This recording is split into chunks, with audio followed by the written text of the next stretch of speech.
now in the U.S., and I gather in Iowa as well, is really akin to the Wild West.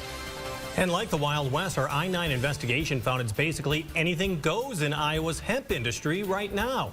Our I-9 investigation found out just how easy and cheap it is to get stronger products that are just as strong or even stronger at a convenience store than you can get at a state licensed dispensary. What's more, anyone, even a minor, can purchase it legally. And testing we obtained found you don't always know what you're buying. KCRG TV9's Brian Tabak joins us live in the studio with what he found. Yeah, Jim, Beth, the tests we'll show you in a moment show the labels don't always tell you what you're buying when it comes to hemp edibles. These packages here say it's about 900 milligrams of THC. That's the chemical in hemp and marijuana that cause the high. The state only lets you get up to 4,500 milligrams over 90 days at a licensed dispensary. And that's only after seeing a doctor and getting a state card. But I could buy as much of this as I wanted at about any store in Iowa. Maybe a bigger concern, I didn't buy this.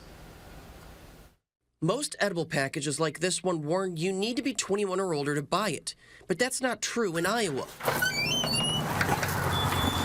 This is 20-year-old Jack Wilson Maher of Marion. We gave him $60 to try and buy hemp-infused products with THC at area stores. They're very popular. While it's not illegal to sell to someone like him under the age of 21, the first 2 stores turned him down.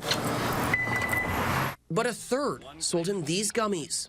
60, 20. Tried to buy some edibles, and it was not very hard. I got a couple packs, although they wanted to sell me as much as they could, and it was only like 40 bucks. The ease of getting THC from hemp gummies could be behind a leveling off in Iowa's medical cannabis program. After 2 years of averaging 484 new patients a month in the program, less than 450 signed up in 4 months combined in the second half of last year. The loophole allowing for these hemp-based gummies has led to an explosion of gummies and other edibles on the market. The state lists more than 1,000 stores statewide licensed to sell hemp edibles in 136 different manufacturers.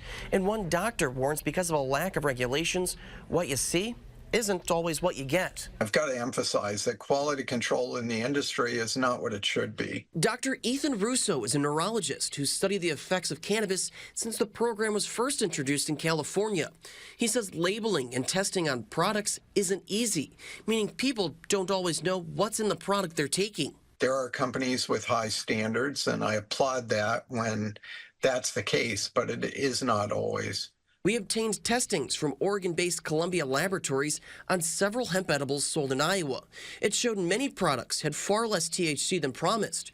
One simple syrup promised 20 milligrams on the label, but the test found virtually no THC. One gummy promised 15 milligrams of THC, and a test found just more than half of that. Dr. Russo says the lack of oversight and regulation stems from states not acting fast enough after the Farm Bill in 2018 made hemp consumables legal.